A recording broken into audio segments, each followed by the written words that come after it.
Hello, I am Sachin Sambhaji Patil. I welcome to all of you for this session. So in this session we are going to see serial communication protocol of embedded system. So here in this we are going to see different types of serial communication protocol, that is the I2C communication, integrated circuit communication protocol, SPI communication protocol, CAN communication protocol, control area network protocol. Okay, so we are going to see serial communication protocol, I2C communication protocol in this session. So welcome to all. So serial communication protocol, basically we'll see in this, first of all, serial communication protocol and what is the need and what are different types of serial communication protocols. So protocol, it is a set of rules which are using for data transfer between the two entities. It is a protocol.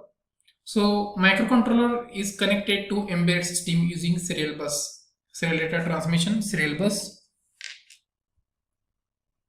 So serial communication protocols which are having, first protocol is there, I2C, that is the integrated circuit, I2C communication protocol. Second is CAN, controlled area network bus serial communication protocol. Third is Universal Serial Bus USB communication protocol. Fourth is Serial Peripheral Interface protocol. Fifth is Synchronous Serial Protocol, SSP.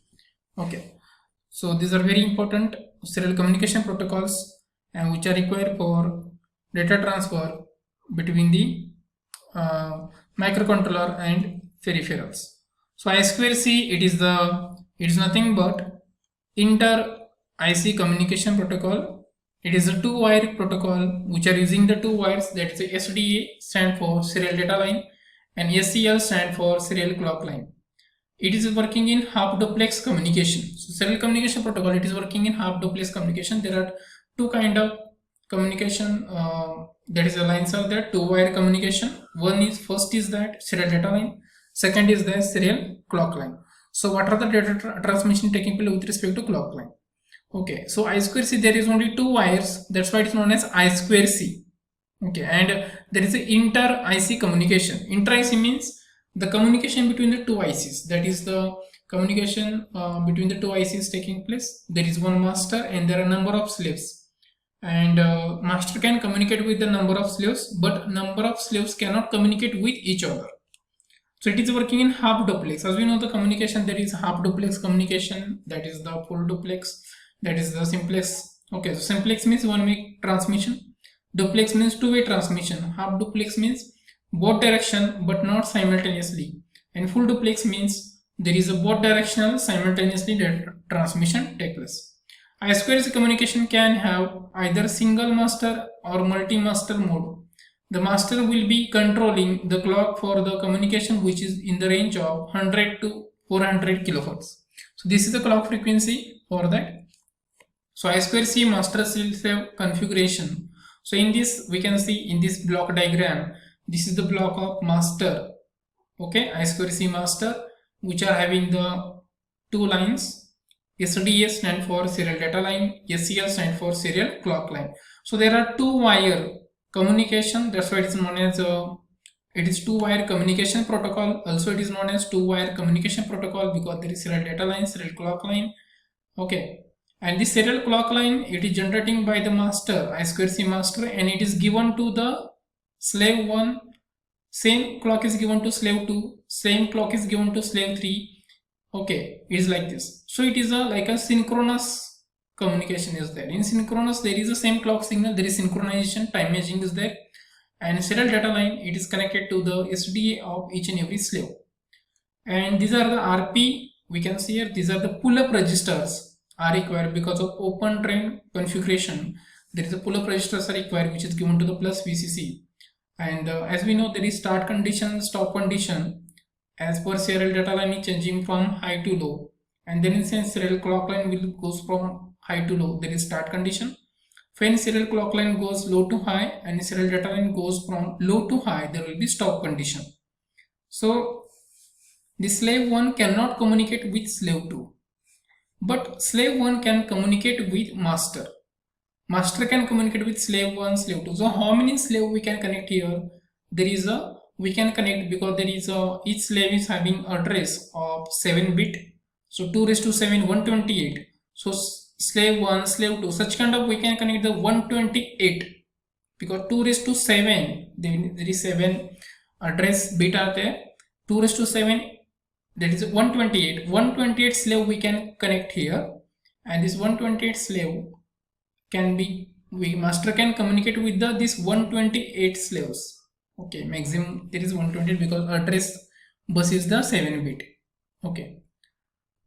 So I2C allows connection of up to 128 individually addressable device using only 2 bidirectional lines. That is, as we know, then SCL serial clock line, SDA serial data line. The only additional hardware is required, that is pull-up register for each of the lines. Only one pull-up register is required, or 2 pull-up registers, one pull-up register for serial data line, another pull-up register is for serial clock line. Each of the connected devices can be either master or slave device. So I2C slave configuration. The SDA and SCL lines are open drain configuration and needs pull-up registers. The value of the pull-up registers used will be in the range of 3.3 to 10 kilo ohm, which are having the value 3.3 to 10 kilo ohm. These 2 registers is enough for all the slaves throughout the world. These 2 registers are very important pull-up registers in the I2C communication, which are playing very important role because of open drain configuration. This is the, we can see, this is the start condition. During start condition, first of all, serial data line will goes from high to low, and serial clock line also goes from high to low. This is start condition. And in stop condition, first serial clock line will go from low to high, and serial data line will go from low to high. This is stop condition. So this start and stop condition are very important in I2C communication. Then this is, we can see I2C communication. There are 7 bit address. Okay, so that is a 2 raised to 7, that is a 128. So 128 slave we can connect to the master at a time. Slave 1, slave 2 up to 128. Okay. SDA, it is a serial data line. SCL, serial clock line. And there is a master, which is a serial data line changing from high to low. And then serial clock line is changing from high to low. This is start condition. 7 bit address is required to indicate the address of slave to which slave master want to communicate. To which slave master want to communicate, there is 7 bit address is required. With respect to the serial clock signal, this is the serial data line is changing, and also it is containing this bit is for R/W bar. When R is equal to 1, it is a logic 1, it is a performing read operation, reading data from slave to the master, and write operation. When this bit will be logic 0, slave master can write data to the slave register. Read means taking data, write means sending data from master to slave. Read means taking data from slave to master. Then there is acknowledgement bit is required. Okay, whether data has been received by slave or not. Then that's acknowledgement is generated by the slave. This acknowledgement also required, that is negative acknowledgement. And these data bits are required. What are data we are going to write? In case of this bit is 0, write operation, master can send data to the particular register of slave. Or this bit is 1, this data can be read from the slave to the master. Okay, and this will be stop condition. In this condition, first serial clock line will be goes from low to high, and then serial data line will be goes from low to high. This is the stop condition. In the stop condition, there is a clock line changing from low to high, and data line is also changing from low to high. This is the stop condition. So this is the master slave configuration is there. How many slaves we can connect?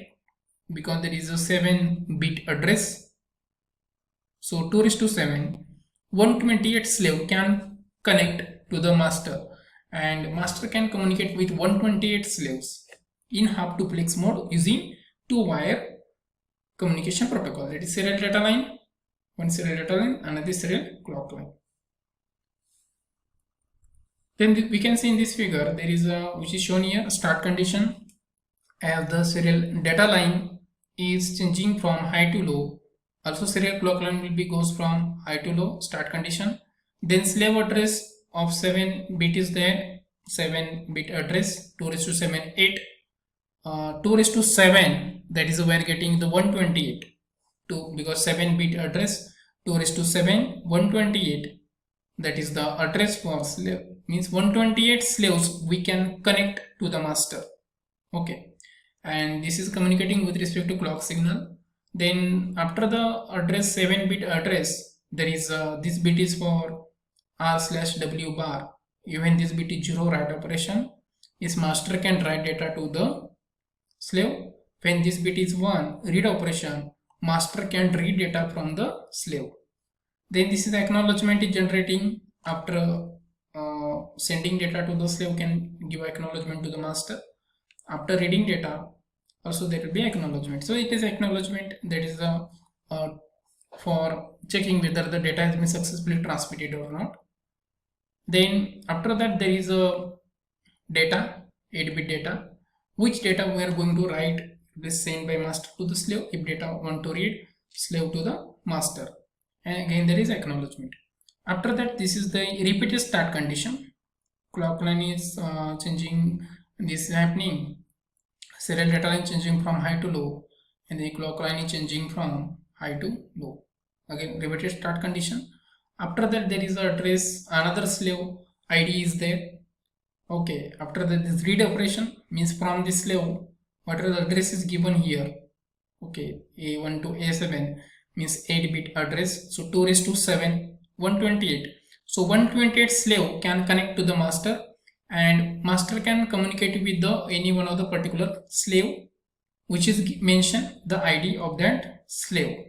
Okay, and last bit is indicating read. This is 1 means read operation. In this case we are going to read data from the slave to the master, and this is logic 1 is indicating read operation. And after that this bit is in acknowledgement. Again this 7, that is a D0 to D7 8-bit data, which data will be read by master from slave.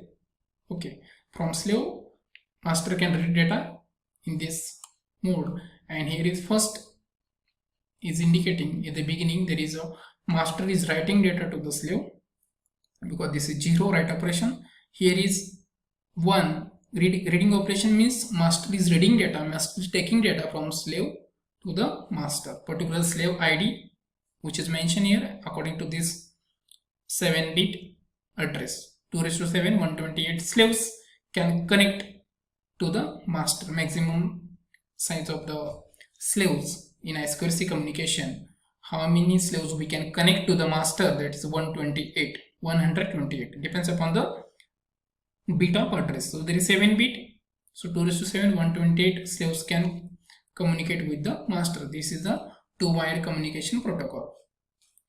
Again there is the acknowledgement, and at the end there is a stop condition. In this case there is a stop condition. The clock line, serial clock line will be changing from low to high, and the serial data line will be changed from low to high. This is a stop condition.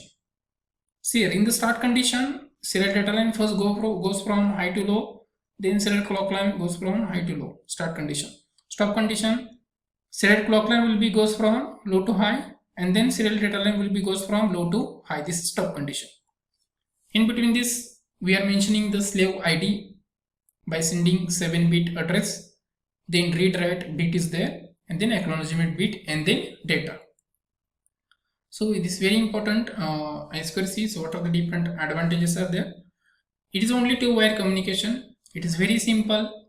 It does not need any control signals. Open collector bus design, open drain configuration. It is for flow control, perform diagnosis and debugging operations. Malfunctioning does not happen, and it can be added or removed easily. Any slave can add and remove easily. Okay. So disadvantages: hardware complexity is there, hop-duplex mode of communication taking place, and the increasing processing overheads on the microprocessor or microcontrollers in the case of software stack. So this is very important. Only you have to see the important in this diagram. The master is communicating with the 128 slaves, okay, using only 2 wire. serial data line, first one, second is serial clock line.